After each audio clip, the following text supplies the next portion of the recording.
Yeah. I wonder if everybody who was on our show or we were on their show, if they're prepared for the amount of burps that you do. Just listen, it's part of the package. It's funny how Jay and I, we just don't even react at this point. The Nerd or Not podcast is an irregularly aired show about games, movies, TV, comics, theme parks and anything else that floats our fandom. And now, here's your hosts, Jay, Bob, and Corey, the Cretans Guild. Hello, Cretans, and welcome back to episode 43 of the Nerd or Not podcast. Do you do that just to make me shit my pants? I leaked a little bit myself. Right, I was going to say, you don't have to try right now. I know, I'm sorry. It's force of habit. It just comes out when it wants to. Hello, Cretans! And now I need to change. Were you watching me earlier? Because I think that's the exact same thing I did, if that wasn't awkward enough. I'm Bob, he's Corey, and we give our opinions on a range of topics, everything and anything under the bright nerd sun, including our bowel movements. Technically, I wasn't watching you because I never partake of my own products. I sell the tapes. That's a smart idea. I don't feel sorry for them. Okay. They know what they're buying. And we do this all while promoting fellowship, conversation, and humor, and poop jokes every chance we get. By the way, we are part of the Somebody's Network. You can look us up at Somebody's Net on Twitter. They also have an Instagram account. And from what I've been seeing over the past 2-3 weeks, the Somebodies have been all over the place. Like, we just had, on episode 42, we had Ripkin and we had B-Rob from the Random Rob podcast on, as we were talking. A lot of incestuous talent swapping we've got going on this week. Well, yeah, and then... let me see, Patsy and his gang, they were on the Derailers, and the Derailers were on the Throwdown Thursday podcast. I'm just trying to remember everything else. Oh, yeah, and then I was on Secret Transmission. We were talking about dirty mystery stuff at Disney. That was a pretty cool fucking show, actually. Yeah, I actually had a lot of fun with that one. I really hope that, I know that Orlando is an expensive place for people to visit, but we got the hotel space, guys. If any of you want to come on down, we'll have like a Somebody's convention. It would be really cool. We got an empty basement. It's nice and cold down there. Not during the summer. Well, that's true. And it's usually flooded. Yeah. Also, Corey and I were also on the Derailers podcast. That was a clusterfuck, to say the least. Oh, it was a clusterfuck to everybody else. To me, it was the epitome of the shit. It was... Yes, all of the shits. In France, they would have called it les shits. The shites? Or some parts of Canada, even. That's right. Oh, yeah, the Ontario area. I don't know where in Canada they are, but I guess close enough where they don't know French. But they do know the sacred language of the leaf. Apparently. And not the maple leaf, that's for damn sure. Yeah. Would it be more appropriate if they, swap that icon out for something else? Oh, you know what? I think we've joked about this before. Have we? Yeah, okay. Because there was I don't know what it was. It was either a wrestling promotion or some rap concert or something was going on in Canada, and they had these 5 pointy leaves all over the promotion poster. Yeah. And we pointed out those aren't maple leaves. All right. Sorry for resuscitating used material. Well, come before the end of September, it's all going to be legal up there. Nice. Well, congratulations to our northern neighbors. Now send some down. May the good times continue. Send that ham on down. And so we were on the Derailers. Oh God, yeah. And that was that pretty much it? Well, is that the extent of our glad handing in the Somebody's Network, where the Somebodies temporarily became the Everybodies? If we ever get invited again, we'll know whether or not it was a success or not. Success. Whether or not it was a success. Yeah. Anyway. Let's not get hung up on a word this time, because how many inserts did you have? Oh my! That was, what was that? 2 podcasts ago, which was probably 3 months ago. And 300 inserts ago. Insert. See, I didn't even do it this time. No, I'm abstaining. I'm being a good kid. No, you're not. Well, prove it. I can't. I know you can't. Yeah. So what else happened in the last week or so? We had that big old collection of humanity in San Diego known as Comic-Con. Oh, the glut of fartars. Oh Yes. my God! The one weekend a year where the professional cosplayers just glad they have a paycheck. I don't know. A lot of the professional cosplayers have jobs in costuming outside of their hobby. Yeah, that's usually the That's truth, how they yeah. segue their way into it. How about the 3 days out of the year where non-professional cosplayers can hold Congress with professional cosplayers and not feel like they're out of place? They're with their kin. That they're with their kin, yes. I like that. Yeah, I dig it. where there's a higher collection of their fellow-minded people, and not like their tiny little convention at the community centers that they Yeah. go to. Such is the kinship and the siblinghood of the global cosplay community. Like, those people are serious about that, too. I know. I mean, well, some of them are. There are some people that won't spend more than $5-10 on their costume. Yeah, I mean, well, that's me. That's me, and you know what? Hey, you make it work. Look up his Instagram. Do you have your loop on? I don't have any of the Lupons or any of the suited stuff, but the thing is that, like, I can make it work because, and as much shit I give myself about other things, I know how to wear a suit. So that's why I don't know. I don't even have to think about it. I just, like, get into a suit and suddenly I look like 200 times better. I can put my pants on. Exactly. You know what? Here's a Windsor knot, bitch. That's right. This is one of the good things to deal with. This is one of the good things I know how to do. Oh, God damn it. Anyway, no, I don't have my Lupon or, I know the Mib's kind of a cheap one, but, I don't have any of that stuff on Instagram. God. I need to drag it out of the closet at some point, though. It's a couple of the doctors. I know how to do doctors. Yeah, Those well, are pretty well. At yeah. least 2 of them. which 12 and 9. 9. That's Yeah. the other one. Yeah, I remember you're 12 because I remember you hunting for the coat, which was it worked. It worked. It was up and down. It is really snug up and around here, so it's you can't like slip in and out of it. Yeah. But supposedly they made like a higher grade one out of better materials or at least better measurements. But it's like $200, Holy. and that you might as well just get an actual Crombie for that much money. Anyway. What kind of shoes were those? We're still on the cosplay. We're still on the cosplay thing, and I can tell you exactly what kind of shoes they wore. The first, season 8, I believe, was the first appearance of 12. Those were not Doc Martens. Those were Lokesbro boots. I kept thinking they were Docs, but I'm not very shoe savvy, so. The thing is that, like, the thing about Lokes is that they were part and parcel with the suede head fashion movement that was a subculture of, that era of punk. Is that what you wear now? Because you have some shoes that look like they were made in England. Those are Doc Martens. Oh. But they were English-made Doc Martens from, like, the early 2000s or late 90s. I mean, they look like hell, but the reason I still wear them is because they're good goddamn shoes. Wow, they're holding up this long. My shoes don't last more than 2 years. Contrast that with the Doc Marten boots that I bought a couple of years ago. Oh. Those were from really recent, but they were made in China. And they started to break down when I was in Chicago. So I don't wear them anymore. Ah, they can't handle the winter. They couldn't handle being worn. That's kind of detrimental. Is the problem, yes. So he wore Lokes, Brogue style, in the 8th season. Season 9, he actually did wear Docs. And season 10, I haven't paid that much attention to just yet. Was that the season where he wore basically like the hoodie with a white t-shirt? Season 10? Yeah. Well, at the beginning of season 9, they started doing the whole suede-head grunge thing. Yeah, where he rides in on a Viking camp in a tank. Yeah, and he's wearing pajama pants and the hoodie, but then a Crombie over the hoodie, which bold choices, sure. But I was like, I don't want them to like go back to the clown Doc, But then he like started dolling up in the crimson, like the velvet coat towards the end of that season, and everything was okay again. It was a mix of the two in season 10 again, because by now he's got like all these options apparently. But the shoes were still the same. Kind of amorphous black boots. Couldn't tell what they were. Anyway, are we gonna get off of this at some? Actually, you know what? Let's make a segue, a little transition here, because we're talking about Comic-Con. Yeah, Comic-Con. Let's stay on the Doctor Who thing. Yeah. Because remember when we were making a mention of Capaldi, like every episode, that was our thing?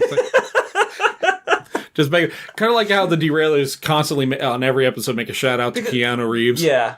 Because 12 was awesome, and he was kind of mistreated here and there, even though season 9 was the tits. But yeah, even during the 8th season, it was up and down, and 10 was even more up and down. Ugh. But we got a good couple of like properly written episodes out of them, and honestly, I think season 9 existing, we saw like 12 at his best, because the other 2 seasons were mostly just promise. Yeah. You know? I mean, basically, well, I fell in love with Capaldi right off the bat. I thought he's my personal favorite Doctor, and with Eccleston being like a close second. I know Eccleston's your favorite. Still 9 for me. Yeah, I know he's Jay's favorite. I'm fine with that. That's fair enough.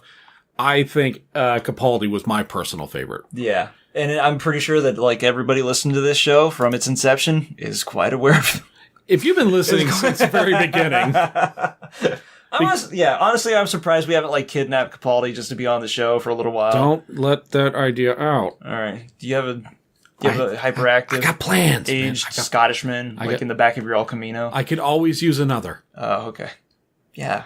But anyway, the new Doctor Who. Why stop at 1? Why? There's 13 of them. Yeah. 14. 14 technically now. Yeah. Oh! Jodie Whittaker. Seg along to the next. All right. Whittaker? I think it's just Whittaker. Whittaker? Yeah. Whittaker? Whittaker. Yeah. Jodie I am butchering her name, and I'm already a fan of hers. I don't know. She's technically in enumeration 13 because of the whole War Doctor toss-up. Right. Yeah. And that was, did they toss out the trailer at Con? Or was that one of those like pre-con teases? I think they did do a trailer at Comic-Con. Mm-hmm. They did. Not a whole lot to it. They did a trailer and a teaser. That's right. Yeah, it was more of a teaser, but I see what you're going with. Yeah. Well, they showed bits of the show. They did. The trailer. Well, I mean, that's what a teaser is. It's like, here's a little bit. It's not enough info to go off of, but here's just... Maybe we should like come up with an acceptable categorization of both then. Or of either. Because when I think of a teaser, I think of like that bit that was a montage of her zipping in and out of people's personal lives and fucking with their everyday activity.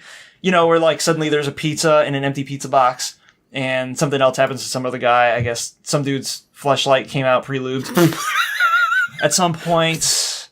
I think you're watching the Pornhub version of the Doctor. Oh, yeah. Yeah, Dr. Poon. That's correct. Thank you for reminding me. But yeah, that was what I'd call the teaser because they showed very little. They were just like, hey, guess who's in town again? Fucking with your shit. It's the Doctor, this Time Lord. He's going to screw with your daily routine. We're going to watch. Okay.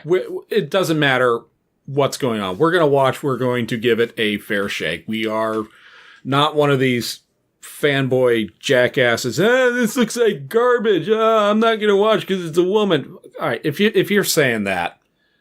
If you are saying you're not going to watch Doctor Who just because it's a woman in the lead role, welcome to 2018.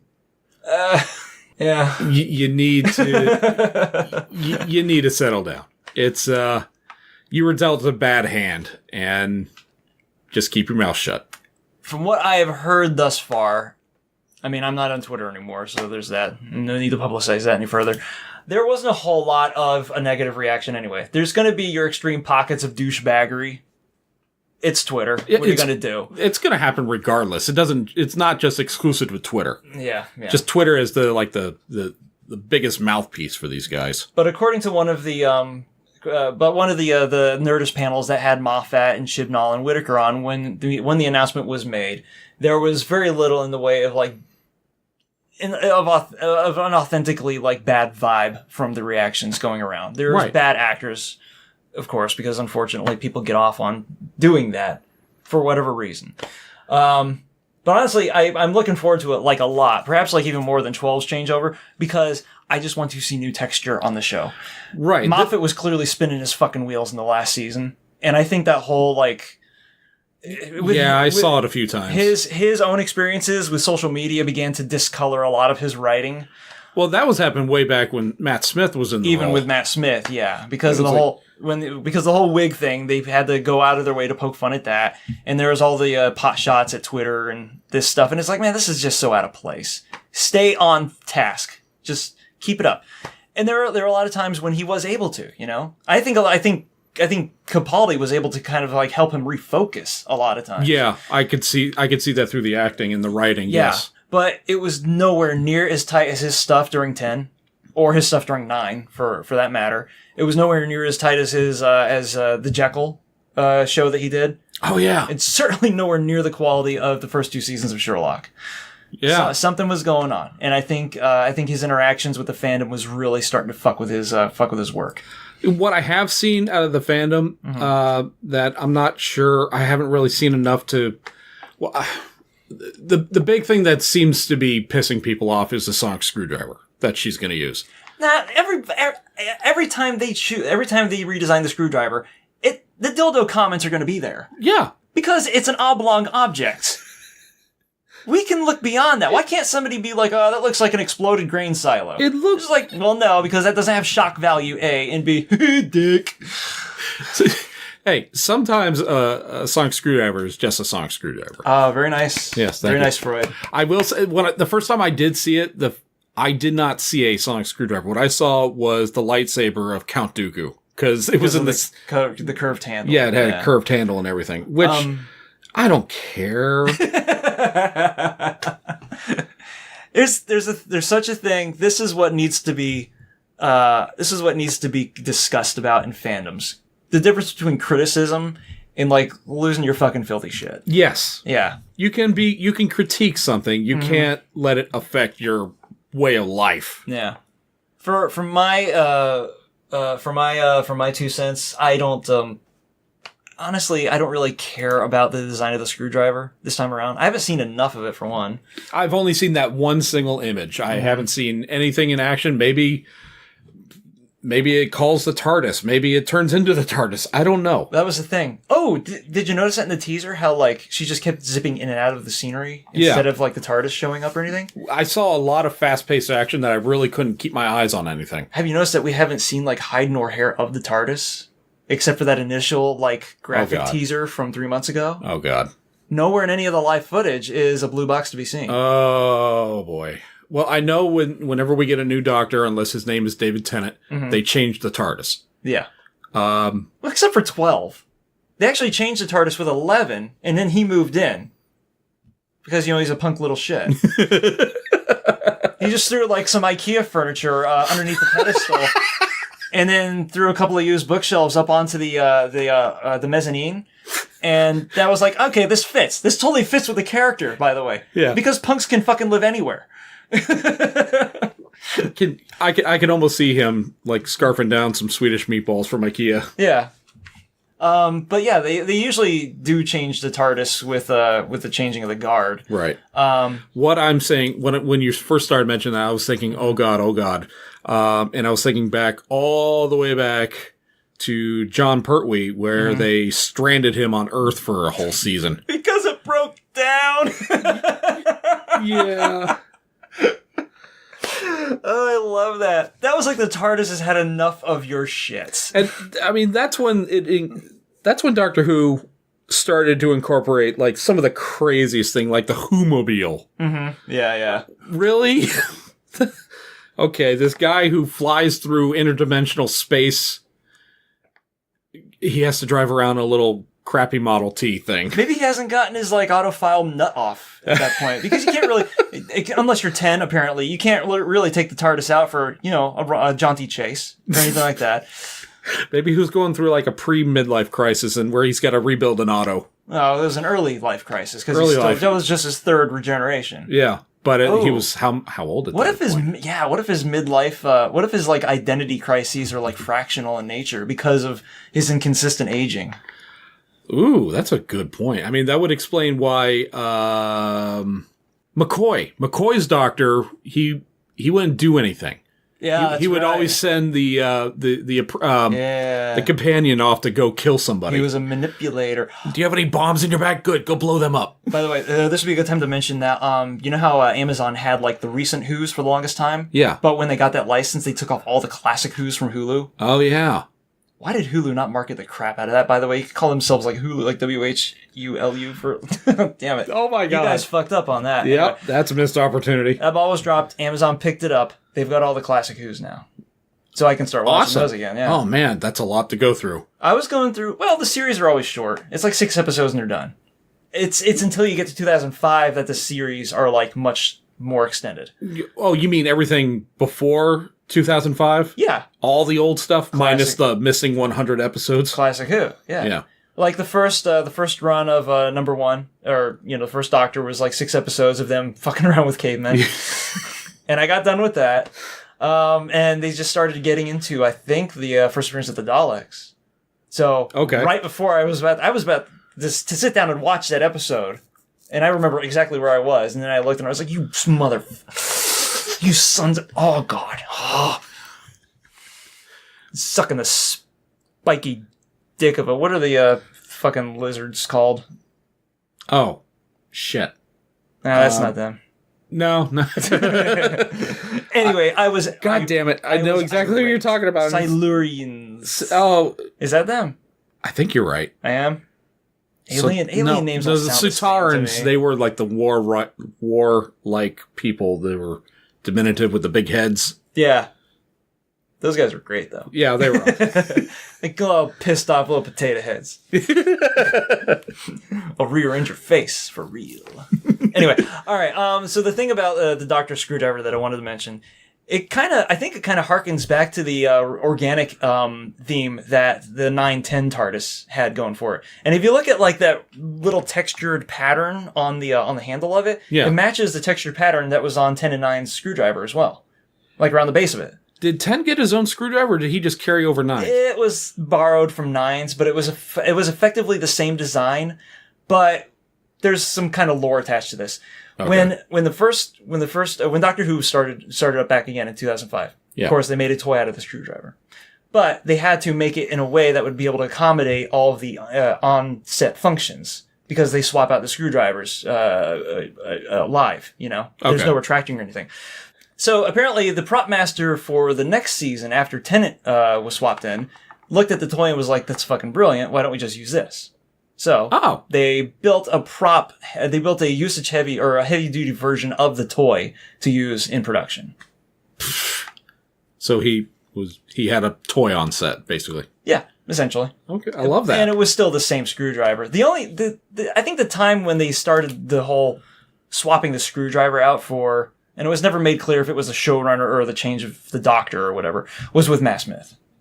Yeah. Because for the most part, the screwdriver's design remained unchanged all the way up until the revival in 2005. God, and you know what? When Tennant stepped down, I saw this recently that the showrunners were actually considering Tennant was so big, so huge, that when he decided, okay, I want to step down, and they convinced him, all right, let's just do like these 4 or 5 specials for a year. Yeah.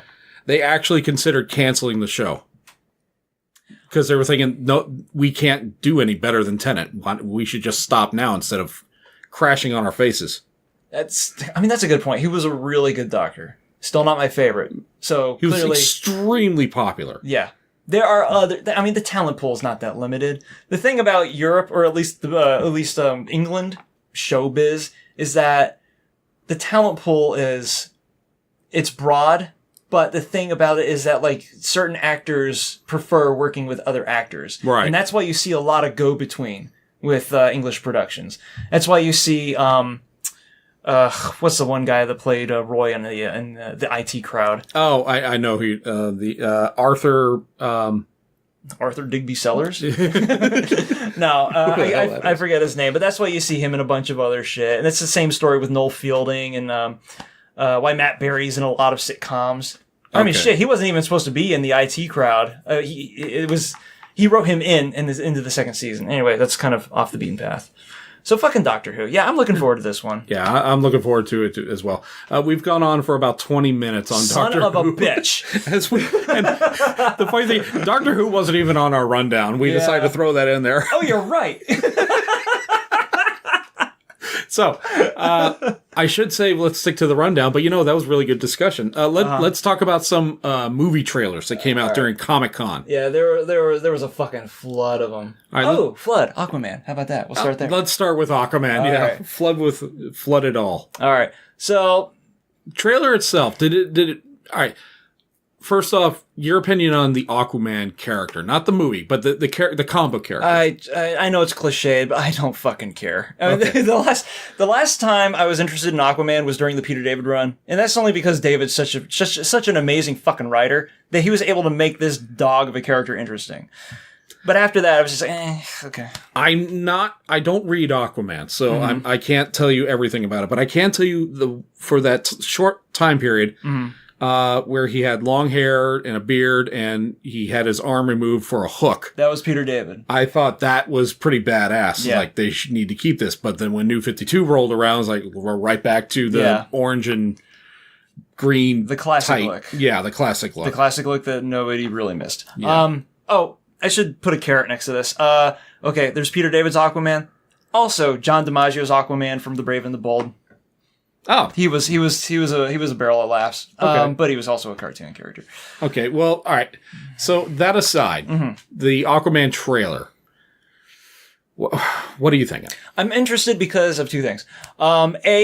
James Wan, the director, people usually associate his name with that of Saw, but if you've seen any of his other ghosty shit or horror stuff that he did outside of Saw, he is a fucking wizard at world building. Like, there's a movie that he did in the late 2000s when he tried to get into more traditional horror called Dead Silence that got torn apart in reviews. But while it was kind of it was a ditzy flick, he casted it really well. A and B, the world that he built around the events, around the screenplay was thoroughly enthralling. Like, the whole idea of an abandoned vaudevillian show house that sunk into the swamp as a symbol for the decay of the town that the movie takes place in was totally fucking Jake. And he does that. He's really good with doing that in other movies. The Conjuring, the same way. Insidious, he made a gore-free horror movie stupidly effective.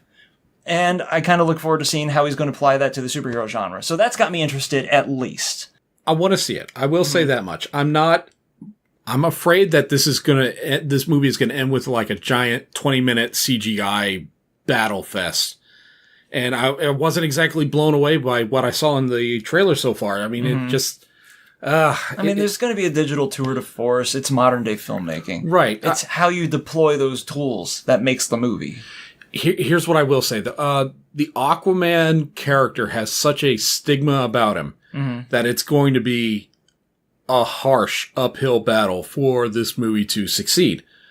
That is not an endorsement of it that I want it to fail. I actually want it to succeed. Wonder Woman was fucking fantastic. Well, but Justice League, not too good. Batman, Superman, not too good. Not too good. No one else knows that reference. There are some people in Florida listening to this. They're like, it's a John Boy and Billy call out. Yeah, some 40 and 50-year-olds in Fort Myers. Old dude. Why can't I eat barbecue anymore? Where's the barbecue saw? Oh, wow. Deep fucking lore. Yeah. Here's Same thing, though. It's, at this point, people should know that, we used to be super addicted to, local radio, Hot Talk and shit, which is kind of weird. It was before the internet. Before the internet. There was nothing before the internet. What are you talking about? We'd wake up at 6 a.m., we'd listen to the radio as we're getting ready for school that morning, and we'd listen to these guys who were predated, not really predated, but they were before the shock jock wave. Joe and Stan were concomitant, and I think they aped off of Howard Stern a little bit. Howard Stern was the hottest thing on the block, but they were the local Howard Stern. Joe and Stan was the fucking gutter version of Howard Stern. Yeah, as if Howard Stern wasn't haute couture enough. These guys were, okay, let me put it this way, okay? Howard Stern was New York. Joe and Stan were fucking Fort Myers. 100%. Southwest Florida as a fucking Estero. guess. Yes. they were that town's counterpart to the cosmopolitan ideal of New York. This is how much we think of Aquaman. We're talking more about Joe and Stan.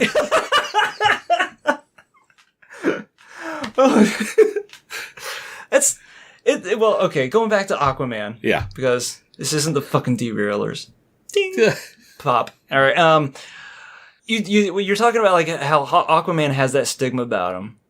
But the trouble with that character is that whenever anybody tries to write him up, except for except for the series from the 90s, they stick him with like the most generic personality template that they have available, or that they think they can shoehorn into his mythos. You see, that's where I think Jason Momoa is actually going to help in this situation. Some dimensionality. Yeah, that'd be nice. He's, in my opinion, the dude like bleeds charisma, but he's not a strong actor. The only thing I've really seen him in is Game of Thrones, and he's speaking in some foreign language in that. It's because nobody can recognize that language. Right. Yeah, it's fake. It's fucking made up. Here's the thing. He had to play somebody of Hispanic descent in The Bad Batch, which I'm pretty sure is a movie I've talked about before because it's not great. And the accent he has in that is god fucking awful. Oh, really? Yeah. I mean, it's like substitute teacher Spanish accent. Jesus H. Christ. Yeah. I mean, and it's not for lack of trying Ideas, to. mijo. Like it wasn't for lack of trying to. The dude was conveying his ass off. And was that more of him or more of... You were smirking watching him. Okay. That's all I can say, yeah. And it could have been him aping shit, I don't know. Because he's doing it for a check. Because the dude's a prankster, apparently. But in a professional setting, not quite sure. So that's Aquaman. We've got Glass. Glass. As far as left field shit goes. Yeah, that one, wow. When I first heard that Glass was being made, and I actually saw a promotional poster for it, I honestly thought, this is fan-made. There's no way this is real. Because I had not seen Split. Mm-hmm. And I did not know that Bruce Willis' character appears at the end of the movie. That's all been ruined for me. If I ruined it for you, I'm sorry. The movie's how old now? Yeah. But either way, I am really excited to seeing this because huge fan of Unbreakable. Loved Unbreakable. Yeah, I was, because Sixth Sense is like the movie that people say made him, and it was okay. I've never seen Sixth Sense. Really? About 3 days before I was planning to go see it, which was probably 2 weeks after it had been out, somebody just randomly spoiled it for me, and I was so angry. There's not a whole lot to be spoiled there, though. The thing about that movie that... I didn't know anything about the movie, though. Well, here's the thing that kept me away from it for such a long time. People kept talking about there being a big twist at the end. And that was that was the movie that created, like, the twist trend of the early 2000s, remember? Yeah. And I'm like, okay, well, he's talking to a kid who's supposedly clairvoyant and can talk to ghosts and dead people. And he's talking to... Bruce Willis is the dead guy. Oh, sorry if I spoiled that movie, by the way. It's only 20 fucking years old. Statute of limitations is over on that. So I saw the trailer for it, and I kept seeing the trailer for it, and people kept talking about how it changed narrative convention and stuff like that. And I'm like, okay, if Bruce Willis ends up being dead at the end of this movie, I'm just going to write it off. But there were strong performances. I mean, it made Haley Joel Osment into... Well, not what he is now, but what he was for a good 5 years. Bruce Willis turned in at the time was a very unexpected performance because people knew him as an action guy before then. Right, and it was a dramatic movie. Yeah, and in some cases, playing like a spoofy template of himself in other movies. But this was the first time I'd ever seen him do that. And it was like, okay, this is pretty good. But, the writing was just like, this is really straightforward. Unbreakable, though? That was the movie I think that Shyamalan M. Night Shyamalan. Shyamalan should sell himself off of. And now he is. Yeah. Now he's putting together a whole franchise with it based off it. 10 years later, he's like, hey, that one movie I made at the dawn of my career? Shit. Maybe there's something to that. I mean, Signs was okay. It was funny. I actually enjoyed it the first time I saw it, and then I started breaking it down because I I'm just a bitter old man at this point. Because of the water bullshit? Yeah. Well, yeah, but But again, strong performances. yeah, I think that's why I like If it. you can say anything about Shyamalan's consistency, is that he can always get the most out of his casts. Yeah, But when you've got even in the bad movies. when you've got stellar acting in a turd flick, there's only so much that can hold up. Well, that's true, and Yeah. that's why when I heard that Split, a lot of people loved it. I'm wondering if it's because he didn't put his name in the title, so like the regular casual moviegoer was like, "Oh, that was a really good movie." M. Night Shyamalan made that. What the fuck? Because they weren't expecting it to be like another. That's like going to see a good movie and then you see directed by Uwe Boll. Yeah. Oh, I'm waiting for the day. It'll He never happen. apparently wants to make Guardians 3. Oh, I didn't hear that, Well, and I don't want to hear you that. didn't have to hear it. You could have read it on Twitter, have. where all the good news is broken. Even if it's 10 years old. God damn. Anyway, yeah, but he's always been able to get a lot of good juice out of his actors, and I don't know. I think it was him taking a step back from himself and trying to hammer out like a screenplay and getting into that like that primordial headspace that he was in when he wrote Sixth Sense and Unbreakable. Yeah, I want to know what changed. I mean, did his ego just take like a beating and he's like, all right, I get it back to actually write? Well, what was the last movie he made before Split? He tried to the girl in the water or what? No. From Hell? No. No? I think, well, okay, you're going to have to double check this, but I believe it was The Last Airbender, the film version. Oh God, that shouldn't count. Well, here's the thing. The Last Airbender was one of his creations. He thought, Yeah. at the time, he was like, okay, well, this is apparently doing well as a franchise for Disney. Maybe it should be a movie. Ooh, maybe it should be a live action movie. Wait, who can we get to do this? I know a thing or two about making movies. Maybe I should take a stab at my own characters. And then the movie fucking flopped. Okay, so before Split, it was The Visit? And then after Earth. Devil was actually pretty fucking good. I remember seeing that. Oh, that's what I was thinking. Devil. That was a good movie. That's the elevator movie, right? Yeah. Yes, it Yeah, is. that's the one I was thinking of. And then Last And then Airbender Last was Airbender. 2010. So, okay, he did a couple movies between Devil and Split, Oh, but look at the big difference here. He did not direct Devil. but produced and wrote. He wrote it. Okay. All right, well, this is good stuff to know. Wayward Pines, leave that off. Oh, his television. The television show. Yeah. Well, the thing is that it was based on a series of books that I had actually got to read before it became a television show, and I'm like, you guys fucked it all up. Oh man, I know that the person that wrote the books has to be like, yes, this is exactly what I envisioned, because it's okay. Where's my paycheck? At least the checks are good. So Glass, yeah, we're looking forward to that. It's I don't want to say how could it go wrong. Oh, it can go very wrong. It could. Yeah. It could be Shyamalan like biting off more than he can chew again, but hopefully he's maintained that mood. You know. Right. The thing, we watched the trailer again today, and I noticed in the trailer something that was very heavy and Unbreakable. I'm not sure if it was like this in Split, but did you notice the use of color just in the trailer alone?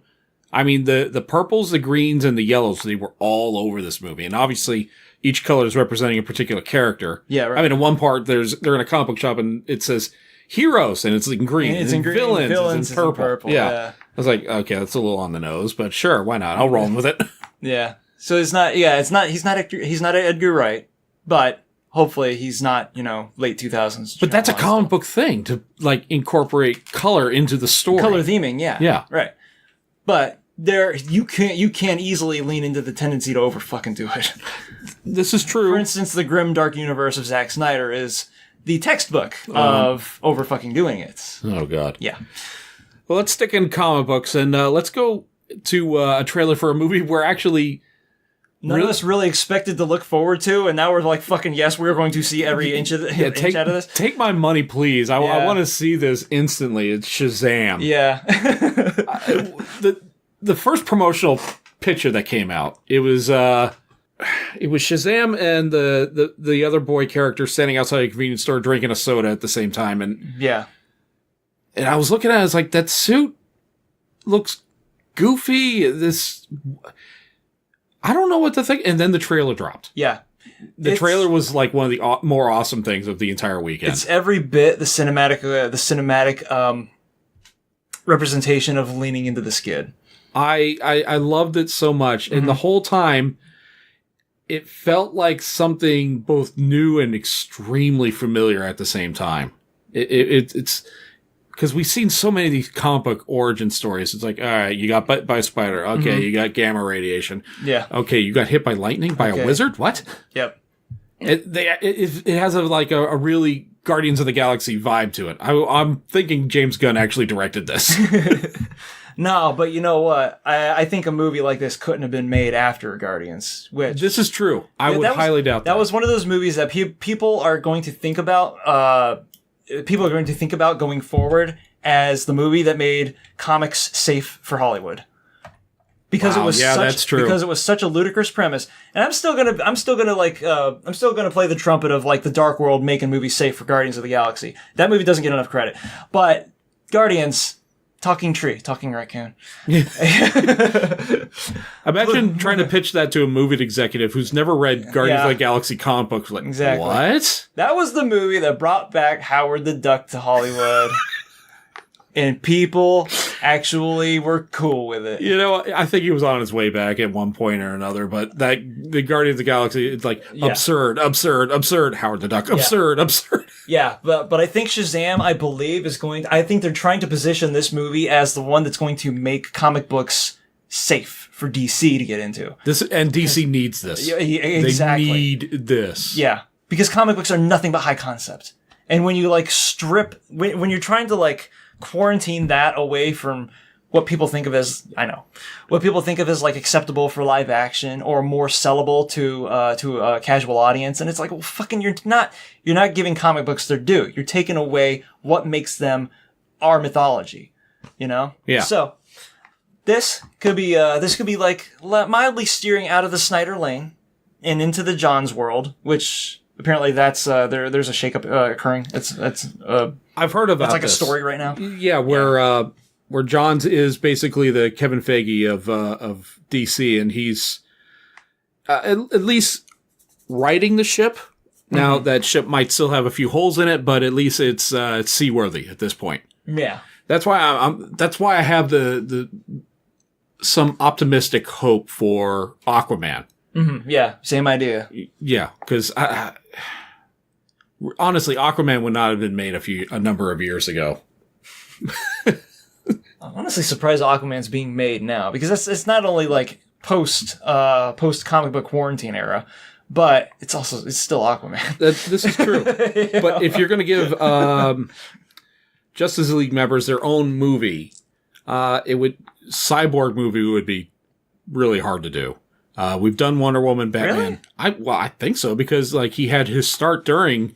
Well, Justice League, right? Yeah. That was his initial exposure. Yeah, but I think your choices at that point are either someone new, Aquaman, or the Flash, and Flash is all over CW, so that's probably why he hasn't had his own movie at this point. I'm still kind of bitter that they made that move. I think that was either the producer or Snyder going, "Yo, this is my movie. I do what I want." And DC was just like, "Well, you're the only guy available." Until somebody else at DC was like, "Are you fucking high?" That was Jeff Johns. That was Jeff Johns. Like, this dude? Really? Not the. Yeah, I'm being a dick, but I think Isn't this the 300 guy? I mean, there would have been a really cool opportunity to establish brand unity there, and they were just like, no, let Snyder do what he wants to. Snyder 300 was not a bad movie, was it? No, I enjoyed 300. Yeah, Its sequel's kind of crap. There was a sequel? Yeah. Ooh. Well, all right, getting into the history portion here. The story of 300 is the Battle of Thermopylae, where it's the Spartans and the 2,000 other Greeks that were with them taking on this very small, narrow pass of the Persians. Okay. The second 300 movie is the battle that a lot of people don't know about, and that is the sea battle that went on. Yar. Yeah. I think it was Athenians or another city-state of Greece that they were basically naval. They were the the sailor version of the Marines who were the Spartans. Yeah, the Marines. And they were basically just fighting off Persian ships the whole time. And they were very successful, but that's what that movie's about. It took as many liberties as the first movie did. Yeah, I mean, the first movie was based off of a fucking Frank Miller novel. He's not known for subtlety in the I'm best. not sure if this was based off of one of his books or not. It might 300? Yeah. 300 was Frank Miller. No. I'm talking about the second 300 movie. Yeah. I don't think he wrote a part 2 to 300. Well, I think that was when he started. That was when he started transitioning into crazy old man Frank Miller. Well, I think he's always been crazy old man. It's just he's a step below the other crazy wizard guy that wrote for Batman. Oh, Alan Moore. Alan Moore, Yeah. He's just a few drugs less. It's just age plus creativity. That's how loud personalities are born. You know, it's just that a lot of what Miller's got going on is heavy conspiracy obsessions, and that's kind of why it's difficult to listen to him nowadays. And then there's let me see. So there was we were just talking about fucking 300. How did we? Yeah. Oh, the state of DC Comics and such. Yeah. All right. Also announced was another kind of a surprise sequel and a surprise kind of ninja announcement of another IP that Universal's working on, or who is it? What? For Godzilla. That is Warner Brothers for worldwide, aside from Japan, where Toho still has the death grip there. Yeah, of course, yeah. And they're doing something. They're doing a branching IP project called the Monsterverse. Oh, yes. Which apparently at some point they're going to try to make King Kong work out with Godzilla. And they're bringing in a lot of Toho monsters, which would be great if they brought in, Gamera's not Toho. I realize this. No. But God, I wish it was. It would be cool. I would see a modern day Gamera movie. It's okay. Flying saucer, like rocket feet and all. Just bring him in. And let's start off by just having a movie with as many, well, not as many. There's, I don't know how many monsters are going to be in this. I think it's just 4, but it's going to be 4 of the big ones. Yeah. Well, let's go get Godzilla. King Ghidorah. I think it's Ghidorah. Ghidorah? Yeah. Whatever. Man, he's got 3 heads. Yeah. And none of them know how to pronounce his own name. It'd be funny if they all have, like, Tom, Dick, and Harry names. The one Ghidorah is like, it's Ghidorah, excuse me, left side, who the fuck are you? And the other guy's like, oh, whatever, it's all vowels and syllables, dumb fuck. The right side is the drug-taking hippie. Yeah, fucking nerd. He's always got the head whipping around with a loose wire. Guys, are we supposed to be like, kicking this other big lizard's ass or what? I'm gonna lie down. And then he just goes limp. Mothra. Mothra looks like it's going to be in it, and Rodan, however you want to say that. He looks like he's in it. I don't know. Ask the center King Ghidorah head, and he'll tell you while popping on his thick rimmed problem glasses. Rodan, he's kind of like the one monster. He stands up, hi guys. He's like he invited himself to the party. Well, look, he's presenting clearly right here in this image. Yeah. Look at my wingspan, bitch.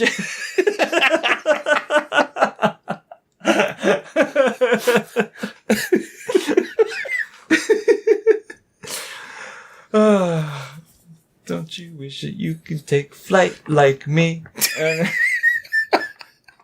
You want me to stop? Yes, please. All right. Oh, love of God. So another thing that I wanted to mention about this is why I'm going to go see this one.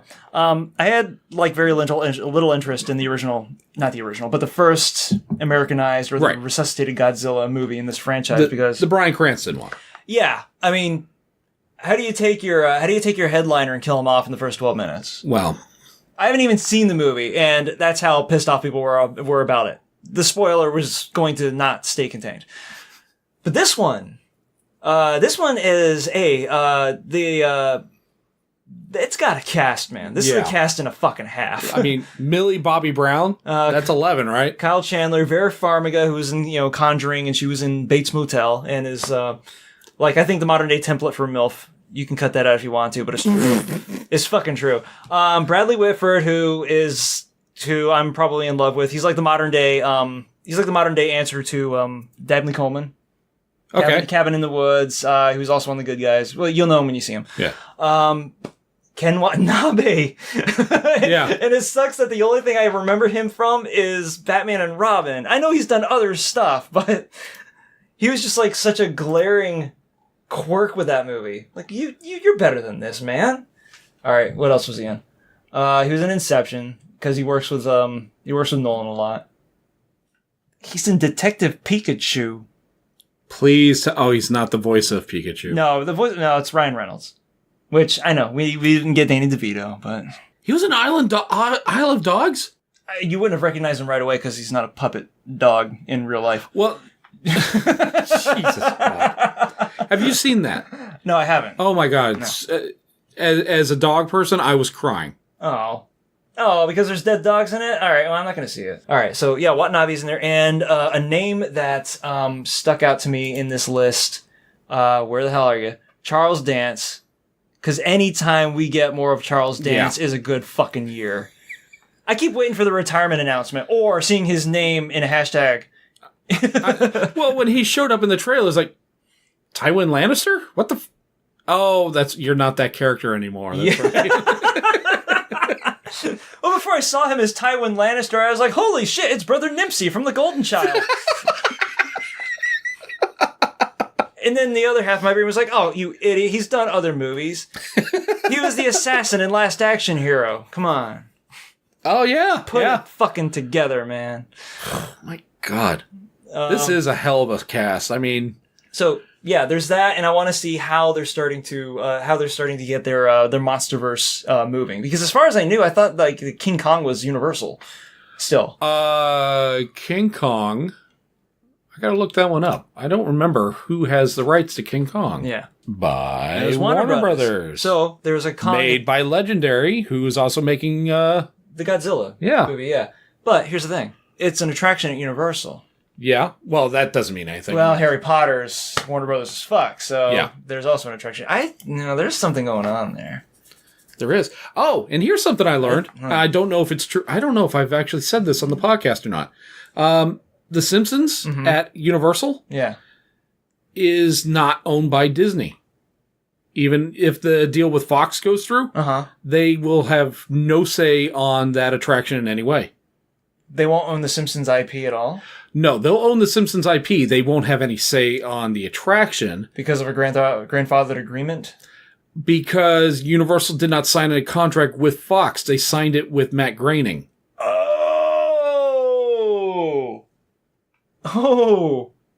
Oh, that's cute. Yeah. So that's why every time I looked at a report saying... You shady bastards. Yeah. Every time I looked at a report, I kept seeing, the ride's not going anywhere. It's not being affected. It's not part of this deal in any way. I was like, well, yeah, because they're talking about the IP, but why are they so sure nothing... How are they getting this on the slide? And that's what I saw. What are you slick suits up to? Groening, he signed away his life for this. Groening's part of the Warner Brothers Universal Bleacher gangbang. Which I couldn't understand, because I thought when he started up The Simpsons, he started up The Simpsons as a property he could give away to Fox because he didn't want to give away Life in Hell. Yeah. So I'm still confused about how this works. Oh, you're going to have to ask him about that. And he might not be in a position to tell anyway, because he's got something else happening. Oh, segue! Oh, man. That's at least 3 for 5 today, right? That's not bad? Let's go for 5 at some point. That's a good record. All right. Okay. Disenchantment. This is a new series that was announced. It's going to be on Netflix? Yeah, Netflix. And I've heard it's the best comparable way to think of it is The Simpsons meets Game of Thrones. Which... Well, that's the tagline. Yeah. Oh, is it the tagline? Well, wait. Now, wasn't somebody selling it? Oh, yeah. John DiMaggio was pitching it as that. Is he a critic? No, he's one of the... he's one of the actors. Yeah. Okay. He plays King Zog... Oh, umlauts, I hate him. King Zog. Kneel before Zog. Zerg. King Zorg. Oh, yeah. It's got that little umlaut above it. Yeah, so that's... They're Zug. Umlauts are detestable. Like, you can say that World War II is the worst thing the Germans ever visited upon our planet, but I might break form with you there. It's the umlaut. The umlaut. Yes, because nobody knows what to fucking make of it. At least we know where the Nazis stood, right in a big mountain of shit. But umlauts are the devil you don't know. Let's see. Abby Jacobson. I don't really... I do. There's a couple of recognizable names in here, and if you're not like a voice acting nerd, several are going to stick out anyway, like Billy West and Maurice LaMarche and Tress MacNeille, who apparently she's still alive. That's Dot, man. Yeah. Yeah, she's been at this for a while. Well, she's done. Oh man, she was on Simpsons a lot and Futurama. Mm-hmm. So yeah, she's a lifer. Here are the names that are sticking out to me though. Like, because we were talking about like the incestuous nature of the English showbiz. Noel Fielding, Matt Berry, and Rich Folker are on here. Right. And those were guys that were all in like the IT Crowd or Snuffbox or some other shit probably written by Graham Linehan or Stephen Moffat or somebody else. So Matt Berry, I'm a huge fan of his because he's like fucking weirdly talented mutant, that guy. And he's got a show on Netflix right now called The Toast of London, which is fucking hilarious. Oh. It's hilarious and very bizarre, but, you know, it's him. And the other two, funny as fuck as well. Never seen them in, like, voice acting roles, so intrigued by that. I love how, let's see, one of the executive producers is going to be Bill Oakley, who was a showrunner for The Simpsons during a number of years during its golden era. Legacy carryover. Yeah. All right. So, and Josh Weinstein is also executive producer. Let's see. I know he also worked on The Simpsons. No shocker there. I mean, show's on for 30 plus years. It's gonna have some people change. A lot of famous shoes have passed between passed through its revolving door. Right. I love how when we saw the trailer for it, we decided, let's do some research on this. We went to my first initial is thinking, all right, let's go to Wikipedia. No, wait, let's not go to Wikipedia. Let's go to IMDb and look up this information. And they showed like two writers, and one was Matt Groening. Yeah, because of the created by credit. My mom has a longer IMDb list. Than the show? Yeah, than what we saw for Disenchanted. Yeah. It was almost nothing. So yeah, now we're looking at Wikipedia and maybe it's right, maybe it's not, I don't know. And then, well, here's the one name that pretty much everybody else would be able to recognize from just looking at the cast list, and that's Eric Andre. I think his attachment to the project is more or less not carrying it, but is providing a bulk of the promotion. Okay. Yeah, because he has the show on Adult Swim. And he's got his fingers in a lot of pies. So that's Disenchantment. Some more animation stuff coming back, but I was trying to think of a clever segue between Disenchantment and Harry Potter. The English accents. God damn it. Hey, you know what else has English accents in it? Harry fucking English limey ass Potter. The Wizarding World of Bad Dentistry. You know what the funny thing is? We actually have a couple of UK subscribers. Oh, we do? We do. I didn't mean that thing about the bad dentistry. I mean, I recognize it, but I'm not making fun of anybody. Well, what if they agree with you? Yeah, it's too late for that. I know. Some guy's already over there like, Matt fucking Barry. Why does it sound like Johnny Havoc? I don't know.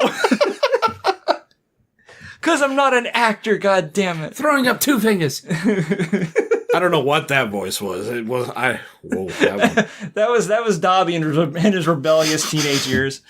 Throwing up two fingers, bitch. Shag off. Whatever they say. I don't know. Cable Bully Joxford, bitch. That works. That works. So yeah, Crimes of Grindelwald. I know you're not too big into Harry Potter. I can tell you that for the I'm a big Wizarding World fan, and this looks like it's going to be incredible. It looks just fucking awesome. Even though first time I heard the name Grindelwald, I thought of Brian Doyle Murray saying, "Put it over there with the others, Grindelwald," and I was like, "Oh, it's not Vacation. It's not Chevy Chase." No. I had a feeling that's where you're going. It's somebody else. Yeah. It was a slow build, but I liked it. Thank you. Thank you. Is that like the polite clap that stand-up comedians, if they like tell a good joke that doesn't have impact, but the audience claps anyway because they're like, we get it. It was good. It's the pity. You tried. It just didn't hit as hard as your other ones. It was just a nice.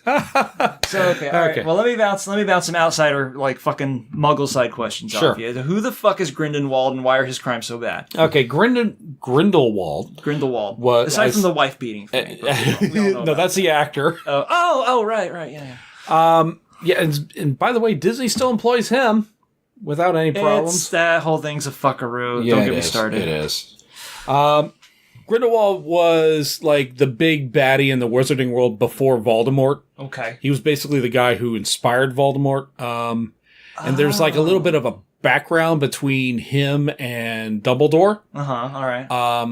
I don't want to spoil it for you if it's something you'd ever want to pursue and like try and find out for yourself. So Grindelwald was like Zach Wilde to Voldemort's Kirk Hammond.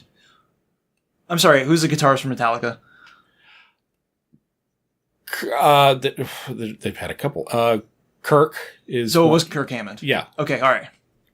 Unless I'm thinking of the wrong fucking band, which would be really embarrassing. No, you did. It's just... Okay. It's almost 1:15 in the morning. Oh, okay, all right. So the synapses aren't clicking as fast as they should be at this time. The arithmetic was a bit syrupy. I got it.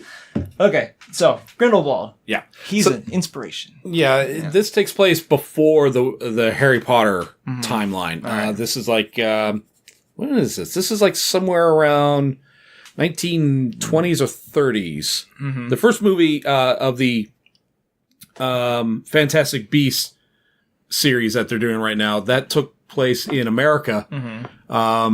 So it was like seeing how wizards interact in the American sense. Yeah. But now this one is like going across the world. Like I think most of it happens in France. Cool. There's a lot of lore that's still going on. I can't really explain a lot of it without either one spoiling it or two sounding like a jackass because it's completely way off wrong. But an outsider like me can only guess at shit. Like, what did he do? Did he like cork a snitch, or did he like? What was the one? He wants to control the Wizarding World. He thinks that magic folk should rule over not only other magic folk, but over Muggles. But over the Muggles as well. Yeah. That's not really crimes. It's just an agenda. Well, he commits some crimes. He has to act on. Okay, all Yeah. right, it was good. All right. I was thinking also like maybe aside from that, like he had also like left I don't know the characters' names. Never mind. There's Never mind. There's a thing called the Deathly Hallows, which is basically 3 MacGuffins, and they're going to play a big role in this whole series. Ooh, MacGuffins. Yeah, so there's like their Infinity Stones or MacGuffin's gems. a MacGuffin. Yeah. The Infinity Stones are MacGuffins. Yeah, so basically, it's like a search for these 3 things throughout the whole movie, and we had them the whole time, or something like that. Oh, that's weak as shit.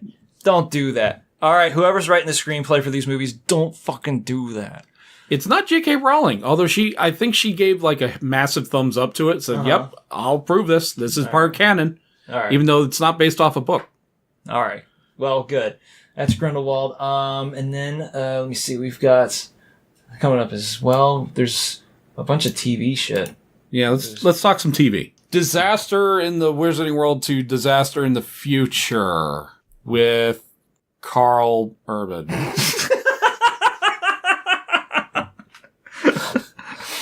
Okay, how about? All right, so fantasy was a big note at the Comic-Con. Fantasy was a big note at the Comic-Con with Wizarding World and Disenchantment being like, well, that's different because it's a TV show. But there was a lot of TV show talk as well. Oh yeah, in there's lots of just that. Okay, so one that kind of took a lot of people by surprise, for better or worse, I'd like to say was Buffy. There's a revamp. Yes. And I'm going to get this out of the way right now because it kind of hurts a little bit. I never watched Buffy because I caught a couple of the first few seasons when I was a teenager, and I was like, this doesn't enthrall me in any way. But this isn't my thing. Yeah, it's got to be like taking a blade between the shoulders for Firefly fans. Oh, to know that the only way they're ever going to get Firefly back on the air is probably as a remake now. Sorry, Charles. God damn it. They're like, you're reviving a 20-year-old show that we've gotten plenty of coverage of, plenty of content or material out of. Was there a demand for new Buffy? No, because everyone liked the old one. It wasn't a fan favorite. It was ubiquitous. Yeah, it's like, okay, this is over. We can move on with our lives now. now. That's one of those watershed nerd entities that like everyone gravitates back to when they talk about like excellence in television storytelling and stuff. Yeah. It wasn't my thing. I can dig that other people dug the shit out of it. I know they did. Yeah. Because I was there when it was on. So And it had a pretty lengthy lifestyle too, right? it had a really lengthy lifespan, and it had a spin-off. That spin-off bled into the 2000s. Yeah. So now it's not even like maybe when was Angel? When did Angel go off the I air? have no idea. 2003 or 4 maybe. I could look it up, but I won't. Yeah, not even like 10 years later, and we're like, you know what? Let's just bring this back. Which, by the way, nobody's bothered bringing back the Rockford Files. Fuck you in particular. But yeah, no Firefly. I think Dragnet has a better chance at this point. Dragnet did have a better chance. It was brought back, Yeah. and it got its own fucking movie. Yeah. Sorry, it was brought back twice. Oh yeah. It was brought back as the half comedy with Ethan Embry and Al Bundy. I'm sorry, Ed O'Neill. You're right. It was a half comedy though. It was Yeah. still like a serious procedural, and then they brought it back as like a full on serious procedural, like really recently too. But I forgot it was on a cable network. So I don't remember that much about it. But Firefly, no Firefly for you. No. I think at this point Firefly is dead and gone. I think that's the joke. I think Joss is like so embittered about it getting taken off of the air, and how its fan base has evolved over time that he's like, you know what, I'm just gonna let him like suffer. That's pretty much it. Which is fine because honestly, the last Joss Whedon movie I saw wasn't that great anyway. So What was that? that was Age of Ultron. Oh. Cabin in the Woods was still pretty good, but I don't know. Age of Ultron, It was a thing. it was a thing. I think half of his budget was poured into collect calls because, man, he phoned the living shit out of that. The best moment in that entire movie, and the only one that I remember, was the Hulk flinging Ultron out of that plane at the end because it made me giggle a little bit. The rest of it was like completely paint by numbers. Ultron did have a bit of a like snarky attitude that just didn't fit. Yeah. Oh, come on. Which really sucks because if you had to pick a guy to provide the voice of Ultron, you could have done like not a whole lot better than James Spader. I think Jay Spader deserves to be in there somewhere, but Yeah. probably not as Ultron. As Ultron. I almost said Oh, Voltron. James Spader Voltron would be pretty fucking pimp though. That would be. The self-aware Voltron. How the hell am I holding a flaming sword and it's not melting my little... Oh, my hand is a lion paw. Look at that. Will you look at that?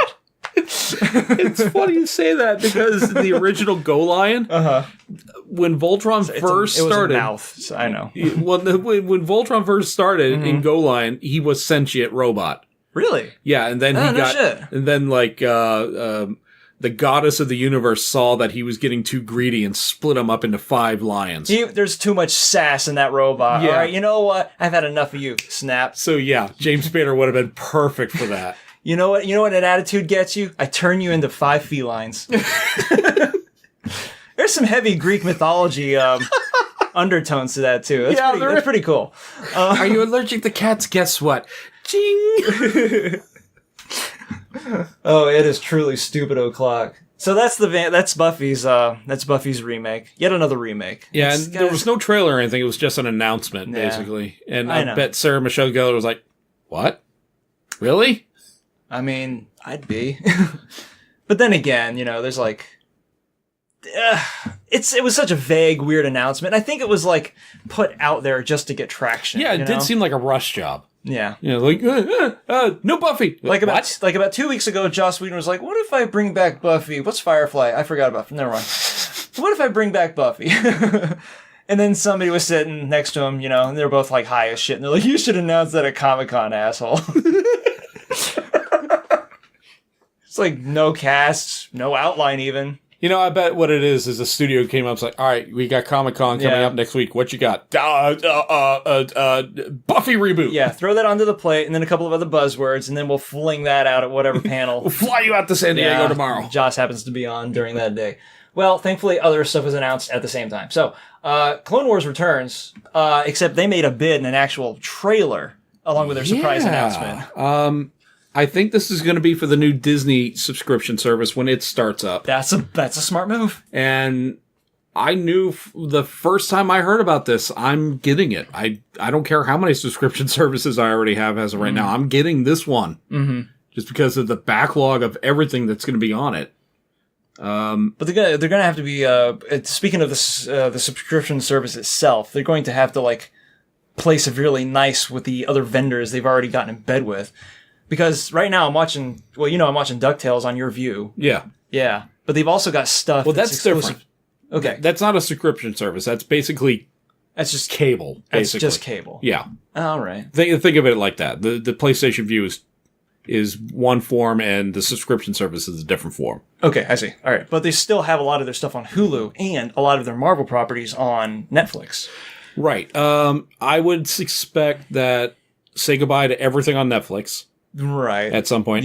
Since if this deal with Fox go through, they will own 60% of Hulu. So the majority shareholder. Yeah. A lot of their stuff is probably going to stay on that. Mm-hmm. But probably in smaller chunks. If you want everything, you got to get the Disney service. Which they're not going to be short on what to watch. That's for damn sure. Wouldn't they be worried about, like, Hulu cannibalizing their subscribership? Well, you know, what I thought was because they're going to own 60% of Hulu, that they should just take control of it and, hey, here's an infrastructure. It's already set up. Let's just convert Hulu into the Disney service. And then move that all over. But then the other, 40% would probably be like, hi, we're still here. Yeah. They'd be put out to pasture. Or they would, well, NBC's got its own streaming thing. That's true. CBS does. Ugh, God damn it. The fragmentation. This is why people stop liking cable, dickheads. Well, that and we all know service sucked. Yeah, we all know how this is going to go. But Clone Wars. I don't know a whole lot about Clone Wars because that was after I stopped being into Star Wars, I guess. From what I understand, this Clone Wars is a continuation of the original animated Clone Wars series. And it's going to focus more on the actual clones and less on the Jedi, even though the trailer I saw was very Jedi heavy. Yeah.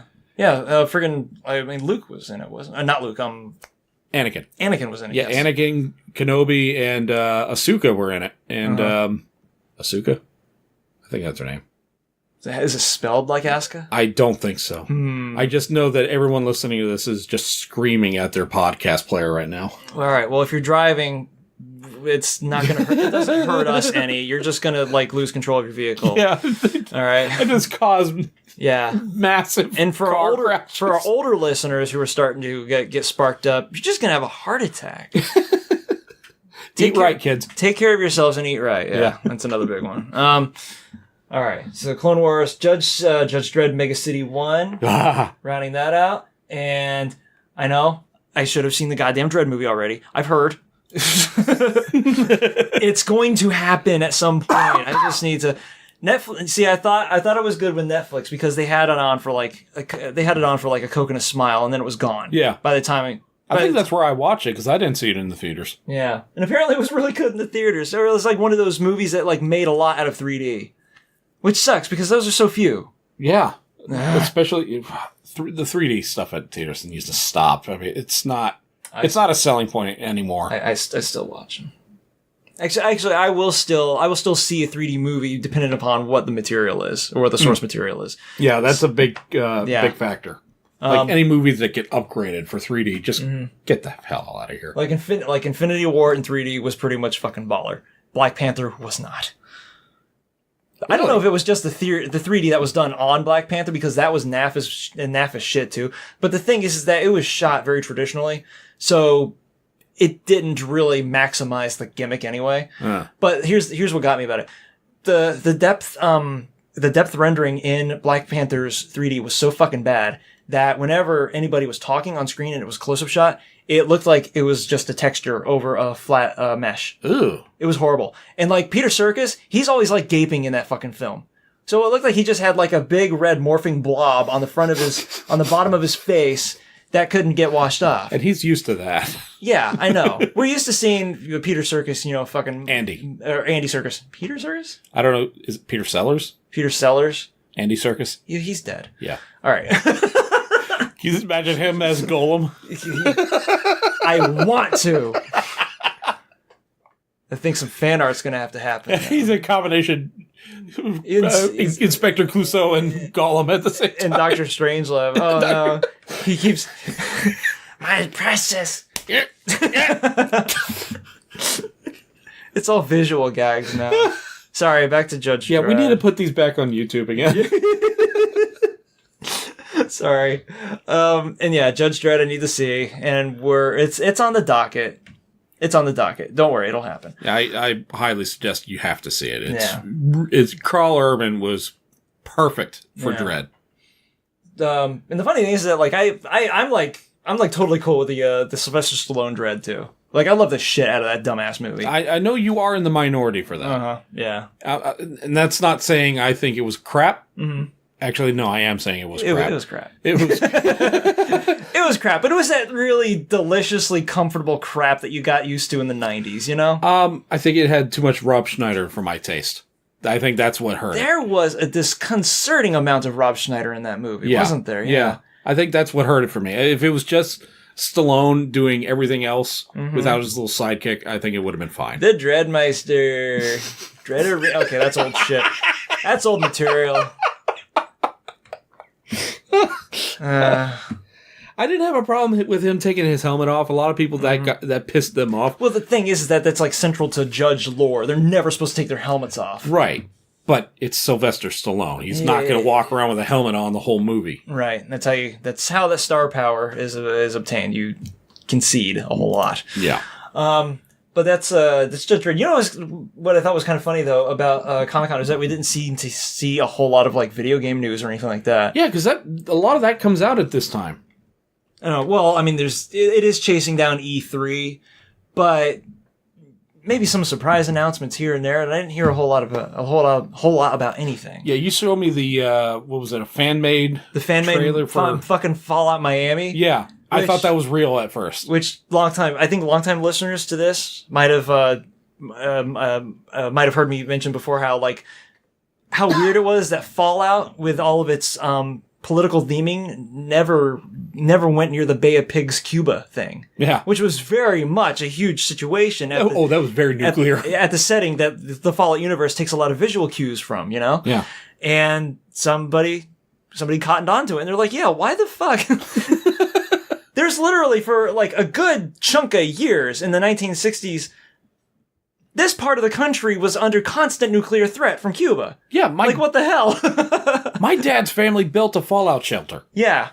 Like a little one in the backyard. So somebody was like, all right, we're going to make this large-scale story mod. It takes place in the southeastern quadrant of Florida along the Miami coastline. Yeah.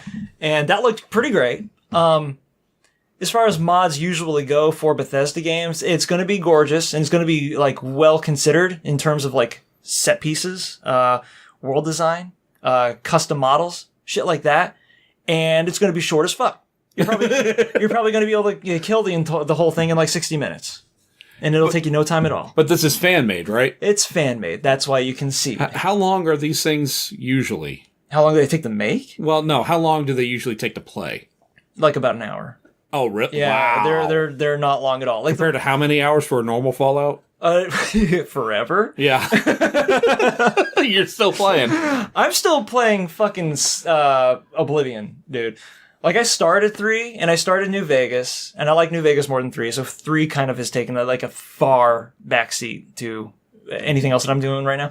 I haven't even started 4, and according to most people that I've talked to, 4 is not really worth getting into anyway, unless 76 tanks hard, but I am all about 76. I can't wait for that shit to kick in. But yeah, Fallout Miami looks crazy interesting. So I might install Fallout 4 just for that. Yeah. Get it while you can, I guess. Get it while it's hot. And then, as far as like any other video game shit comes out, I don't know. Anything that's happening this quarter all boils down to tomorrow, which is officially fucking Wario Day. And then nothing else. Oh, I do want to ask, like, all the listeners, if anyone has played Octopath Traveler, is that... Octopath Traveler for the Switch? I thought I was saying it wrong. But yeah, I'm very interested in this game. I know Jay's played a hell of a lot of it. Every time I turn on the Switch, he's online playing it. Yeah, the demo on your Switch. Yeah, I have the demo, but I'm actually considering getting it. But I also like a fresh perspective. Yeah, completely 100% fresh because I haven't played Bravely Default, which is that like a sequel or is like a stylized sequel of the two? They're unrelated as far as I know. Oh, okay. I thought they had something both, to do with they're each both other. Square. I don't know. I couldn't get into Bravely Default, unfortunately. Okay. Octopath looks really promising. Yeah, from what I've seen, Alicia's played the demo a number of times, and she's just drooling over. It's like, can we get the game? Can we get the game? I want to get the game. I want to get the game. Because in the demo, you can actually take separate like job tracks. You can actually play the demo over and over again up to a certain point. Yeah, But because you're given a selection of jobs at the beginning of it, it's not really the I same think game. you have to select a particular role. Yes. Or something like that. So I'm good. I'm strongly considering getting it. So that's not playing a factor. But what I want everyone's opinion of the game. Like, give us a rating out of like 1 to 10. I'm interested in what other people have to say about it. So I'm very interested in that. Another game I've been playing. I visited Toys R Us before it closed, and I got 3 games. One of them was Shadows of Mordor. Oh, Lord of the Rings. Shadow of War. Yeah, Lord of the Rings. And I'm putting that game on the back burner because the concept of the game is you go from one village to the next, and not really village, forts, camps that are inside the land of Mordor. Homesteads, yes. Habitations. Excuse me. Neighborhoods. And they're all occupied by orcs, but what you do is you can go in there and you can recruit orcs into your own army, and you can get spies, you can get generals, and you can get war chiefs, and you get you can build up an army to basically take over this particular fort area. Can you get kobolds? You're welcome, Jay. Oh. I wonder if he actually listens to these. Probably not. Probably. I'll let him know. Yeah. I'll send him a telegram. Well, the problem with this game is, one thing I actually like about it is it doesn't hold your hand. It says, go in there and do whatever. And there are QuickTime events, but they don't exactly tell you what you have to do during the QuickTime events. You see an X pop up and like, oh, do I hit the X? Nope. You got to hit the X or double tap it or circle jerk it and then hit it. I don't know. It's some of the things they just don't tell you what to do. What kind of game is this? This is a game I'm not playing at the moment because an orc. I built up my army, and you're going through the raid process where you have to crash through the walls, go through like all the waves and waves of enemies, and then you take on the chieftain of the entire area. Shit, yeah. You got to wreck shit. Basically, from what I did not know is this raid you have to do in one sitting. You can't die or anything because I had like one of these killer wolves jump on me. The QuickTime event came up. I didn't know what to do. I was like, no, and then I'm dead. Yeah. And when I died during this, I lost all my generals, all my spies, all my soldiers. I lost everything. Even the kobolds. I lost even the kobolds. Not the kobolds. Damn you. So yeah, I lost everything, and I was so pissed off. I literally put the game on the shelf. It's like, I'm going to come back to you much I was going to say, you didn't literally put it on a back burner, because that's a fire hazard. Yeah. Yeah. I paid good money for this game. Hell, So- even if it was at a closed down Toys R Us. So it was, is that Toys R Us still open? No, I think all Toys R Us are gone All right, now. they're all gone. Damn, I missed it. Unless you live in Canada. Yeah, you Canadian bastards. Get off the good shit. So, no, what I was going to say is that it's one of those games where before you get to properly wrecking shit, you got to build a lot of your own shit. Yeah, there's lots of building and recruiting involved, yes. And if you don't build your own shit to wreck shit properly enough, then the shit that you're trying to wreck will wreck your shit back. And then you get to start all over building your shit again. You'll be sitting in the crap. Yeah. Oh, I see. That's good. Yeah, thank you. Very good. Very good. I don't know. We hadn't gotten any news from video games and stuff, and there's like a lot of little indie announcements, but that's kind of been consequential. This time of year is kind of like the slow season for video game announcements. It's closer to the fall when it's like, hey, this game's coming out for Christmas, so you can buy it for your kids. Yeah. Type deal. And if there's anything that I caught my eye in the last week or so, it's going to be like on my I keep like a little list of like small games. Oh my god, this It's list has got to be a popular, too. mile long. It's got to be the list of Jericho. Yes, it's my wish list on Steam. Have you seen it? No, I'm afraid to look at that. You'll laugh. Game 1, armbar. You'll get a chuckle. You'll get a chuckle. No, I think it's longer than Jericho's list of holds. But yeah, if there's anything else that happened, I don't have access to my computer right now. Clearly, we're not doing a pixel mixer this week. Nah. So, yeah. And we're going to let Jay do his 52 weeks of Tiki next time he joins us. Mm-hmm. We did start a series that better. we're going to put it on our YouTube channel where Corey and I react to news bloopers. This is something that's going to be a lot of fun for us to do because Very near and dear to our personal lives. Yeah, we both spent a number of years in TV news, live TV. And so when we watch other people screw up, it's kind of funny to us. Especially when we know exactly what probably was the reason. Because we find succor in others' pain. And we'll be taping some of these pretty soon. Unfortunately, we did tape a couple episodes today. And I haven't told you this. We can't use them. We can't use them. Why? Because when I changed over the playback settings on my computer, it screwed up with the audio settings on OBS. So it did not record any audio from the video we were watching. Oh my god. I know. We recorded like 2 or 3 episodes. All right. Well, you know what? But this is going to be something a lot of fun for us to do. Yeah. I'll tell you going what. forward. Next time, I'll be in a better headspace for it, probably, too. Yeah, we did it as a warm-up for this podcast, and afterwards we're like, you know what, that was fun. We weren't in the mindset for the podcast. Now we are. Yeah. Clearly, we've gone on for 90 minutes. Well,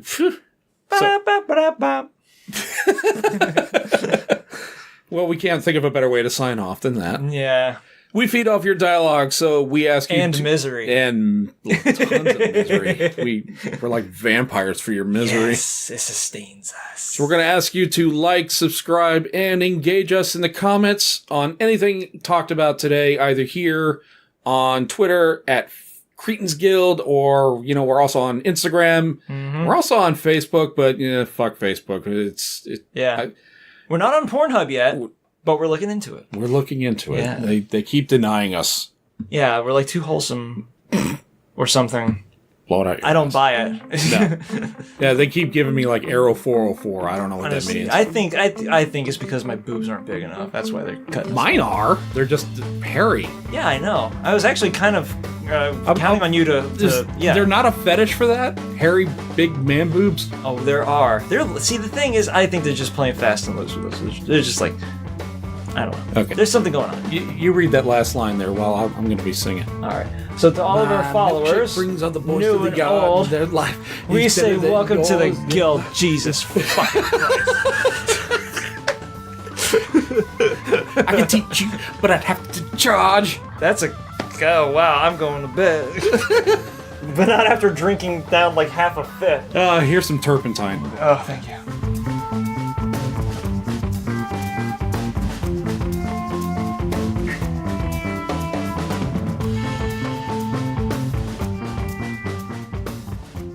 This podcast is part of the Some Buddies Network. You're never alone when you've got some buddies. Hi, I'm Drew. I'm Nate. And I'm Tanner, and we are the hosts of Headline Heroes. Every week we take a bizarre, out there article, Germans build underground pipeline for beer. and attempt to create a superhero or villain. The obvious one is that they have a giant robot that runs off of beer. Along the way, we discuss powers, design a costume, and of course, struggle with a name. Graham Sam? No. Damn, Sam, no! And inevitably, we get off subject and talk about the really important stuff. I did go to Bill Engvall's website, and I just want to tell you a couple of things I'm seeing here. Please do, I wish you would. But we always arrive with the super creation we are proud of. Join Headline Heroes every Tuesday as we try to make reality a little more super.